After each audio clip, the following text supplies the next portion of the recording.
Hello, it's Blighty Otaku here with, well, another unusual video because recently, well, probably about an hour ago, if I get this out right, I posted in my blog about my attempts to record game footage from this piece of junk of a laptop. And I can actually call it a piece of junk because it only has a 2.1 gigahertz processor, 2 gigs of RAM, and, well, it's actually only about 1.7 because some of it is taken up by the graphics. Well, unfortunately, my tests failed miserably because of the boat anchor in this laptop. So, which is why I am recording this and why you are seeing a computer parts site and another one in another tab. Because actually, what I'm going to be talking about, well, quickly, because I want to put this in the can and get to bed because I have an appointment with the job centre in the morning. Alright, well, back on topic. I guess this video, basically what it is detailing, well, my technical plans for the near and distant future, depending on how long it takes me to get the money, of course. And the first way I could probably get some capture going is to upgrade my current desktop. So unfortunately, some parts for it are getting pretty hard to get, like RAM. I'll just let this page load up.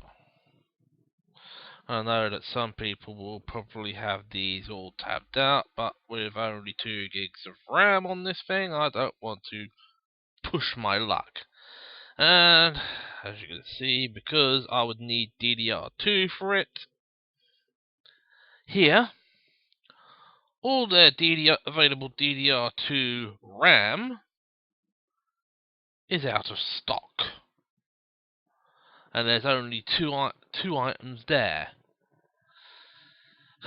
And it's probably a bit better on this site. Because while they only have one choice, a slightly slower speed DDR2, which is actually around what I actually have in it already,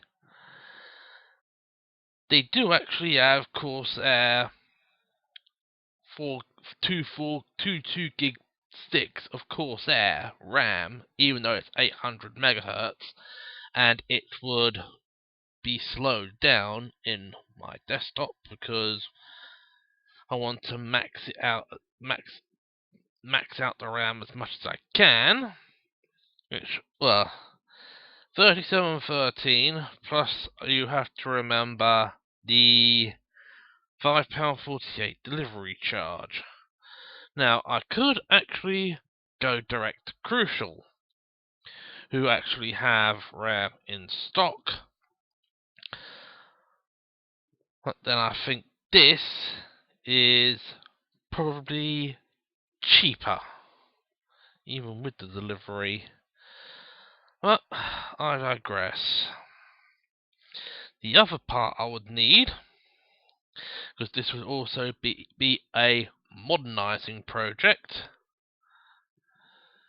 is USB.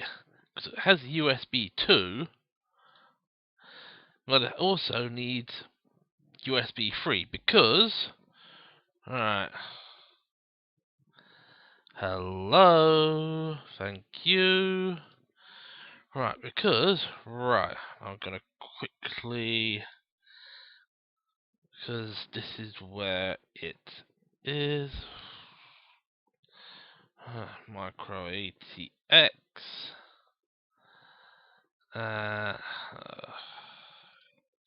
Yeah, because a lot of people will probably have all of this tabbed up. Right, and yeah, no, not that one. Here we go. Yeah, because this is the case I'm planning to put everything into. I'm actually going to be putting that motherboard into the Ryzen Tech Aeneas Micro ATX Cube case. And the difference between this and the Foxconn case that everything is in already is that it actually has two USB 2 ports and two USB 3 ports. Then again, the other thing that will probably be good about it is that the power LED cable will probably work on this motherboard. Yeah, but then, yeah, that's the.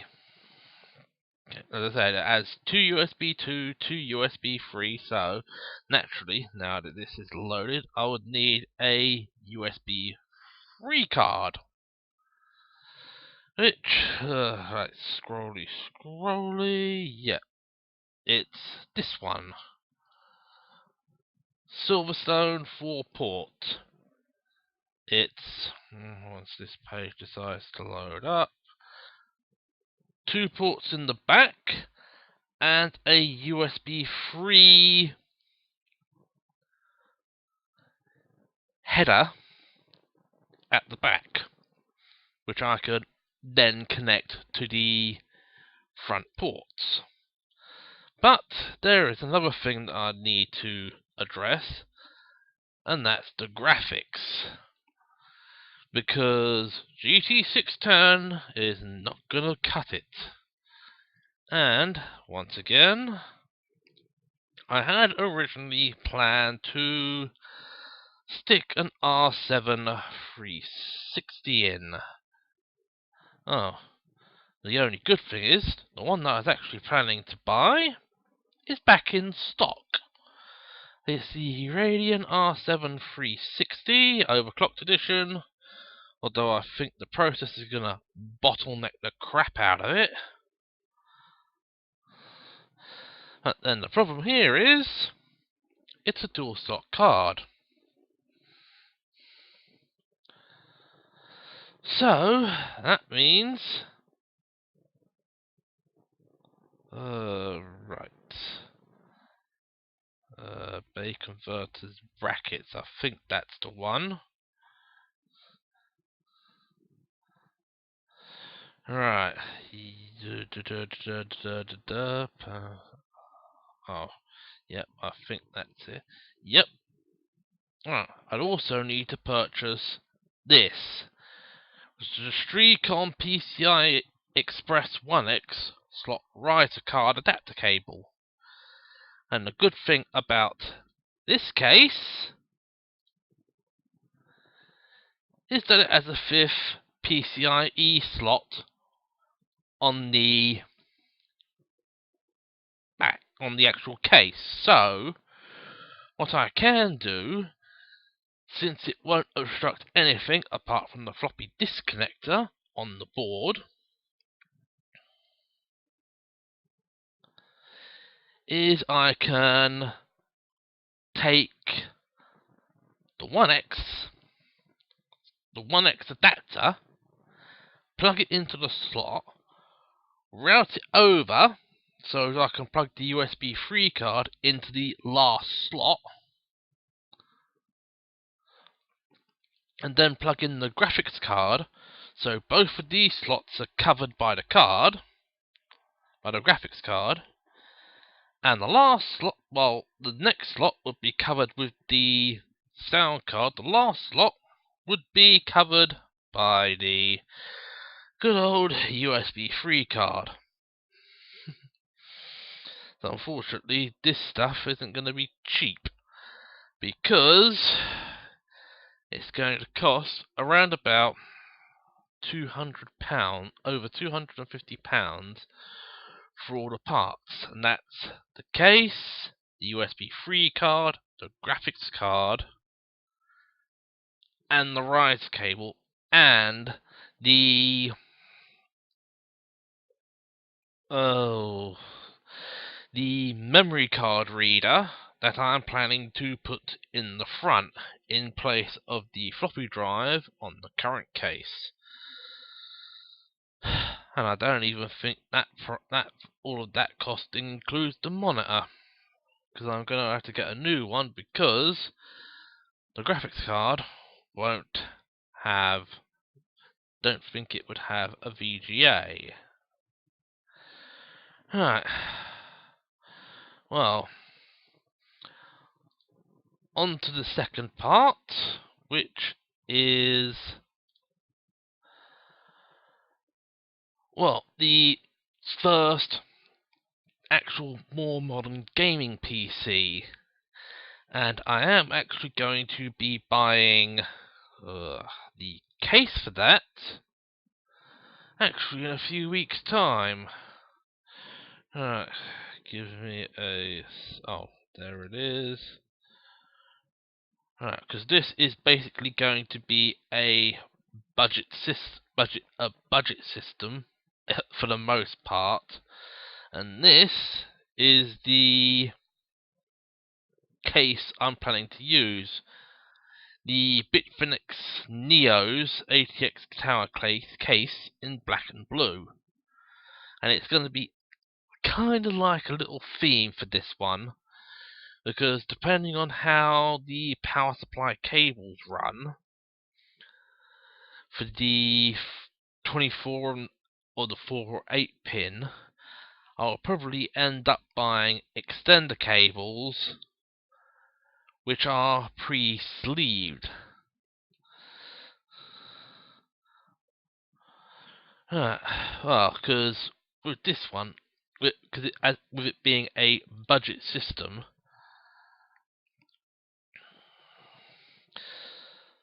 I only really have. I could actually build a Core i3 system for around the same price as this, but basically the performance difference from information I've garnered for this, which is the final processor I actually decided to choose, the PowerDriver FX 6-core 6300 clocked at 3.5 gigahertz.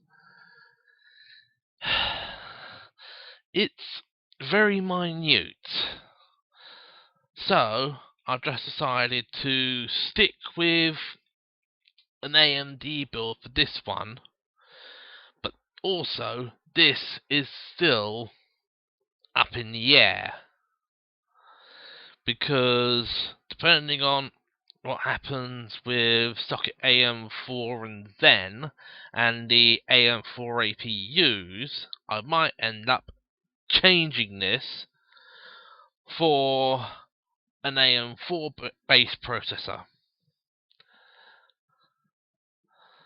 But that is basically step one. The second step would be what I'm referring to as my ultimate gaming PC, which, well, even though it's probably going to be a while away before I even get anything for it, I have already chosen the case, and it is this, the Antec 1900 Ultimate Gaming Case. Because years ago, everyone was always constantly raging about the Antec 900, 901 cases. And so, when I actually thought this out, I said, well, why the heck? What the heck? Why not? I might as well just spend over £100 on the case. And since Antec is still doing nice gaming cases, I was like, yeah, this will do just fine. And then I looked at the amount of storage it says, and yeah, I said, yeah, that'll do very nicely. Even though I probably wouldn't even be able to fill out all those drive sleds. I probably need a few RAID cards. But this is also dependent on AMD socket AM4 and Zen. Because if there's nothing heard, then it is going to be if Zen actually if the Zen processors actually come out, then it's going to be a Zen based system. But if I hear nothing, and let me get this page loaded and down to here, because if nothing happens with Zen, by the time I actually get to the point where I have the funds to build this, then what I'm going to be using is this. The Intel Core i5-6600K Skylake processor OEM. Because even when I build the first system, I will not be using the stock heatsink. Because the original stock AMD heatsink for those processors is atrocious. And the only way I can buy the system with the processors with the Wraith cooler is to spend over £150 for an 8 core, or get one of the newer FM2 processors out that will come out. But the only problem is finding ATX motherboards is going to be a right pain in the ass. So this is going to be the possible option for the ultimate gaming system. But I'm actually not stopping there, because, well, I am kind of a retro buff, and I like playing the older games. Because, as I said, one of the games I tested was the original the original DOS Super Frog. And so I decided to build a PC that would attach to my TV and play some of the games in the Steam library, and would be able to emulate basically everything up to PlayStation 2. Because for the time being, that's all I really want to emulate. And, well, originally, for the case, let's just let it low to high, because I remember the case I originally went for was slightly cheaper, and I think, yeah, it's this one, the Silverstone SST GD10.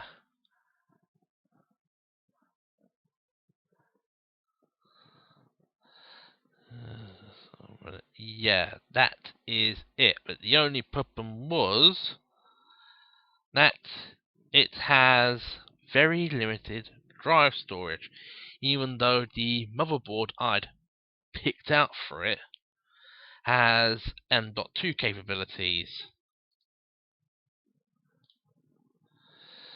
So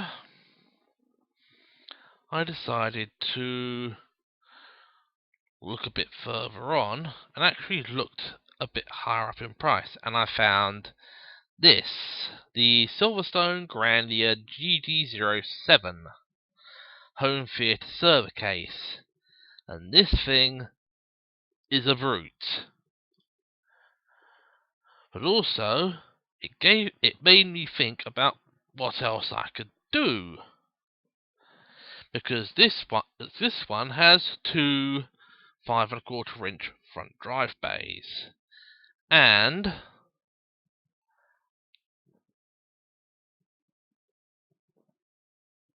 five 3½ inch drive bays and two 2½ inch drive bays internal, so plenty of space there for hard drives. Although it's the 5¼ that I had thoughts on, because before I ended up getting my HD TV, I had a region 3 DVD and multi-region, because you had to manually change the region, Blu-ray player.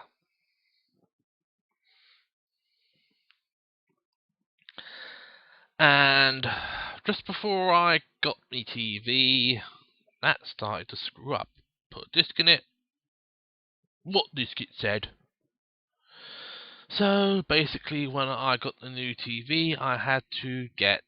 Well, initially I bought a DVD drive as a stopgap, but that was as loud as all heck. And when I put one disc in, it didn't play. So I actually bought a proper Blu-ray player, which I could actually change to region 3 for DVD, so at least I could get those playing. Also, the good thing is that most of my US Blu-rays will still work, even if they're not Zone B capable. Right. But that still leaves the rest of them that don't. And this is where I thought about where this could come in.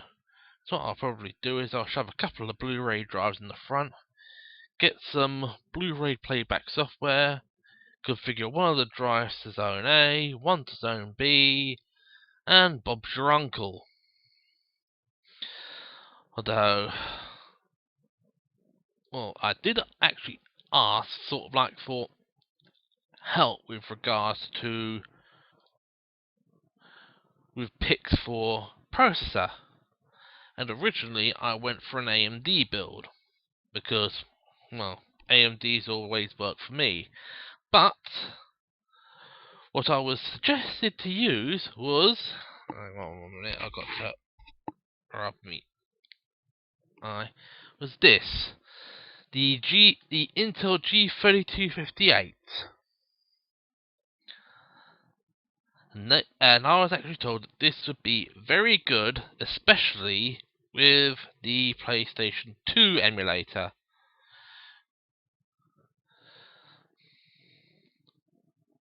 Although, even though you really need a 4 GHz, although with this one, once again, I'm not going to be using the dedicated cooler. The original cooler, I'm going to be getting a custom one. Though it'd have to be low profile so as I could fit it in that case. But, well, should all be good. And that is basically a brief look at what I am planning to do. Now I've really got to get this video in the can, upload it to YouTube, and get this system shut down so as I could go to bed. So until next time, I'll catch you laters.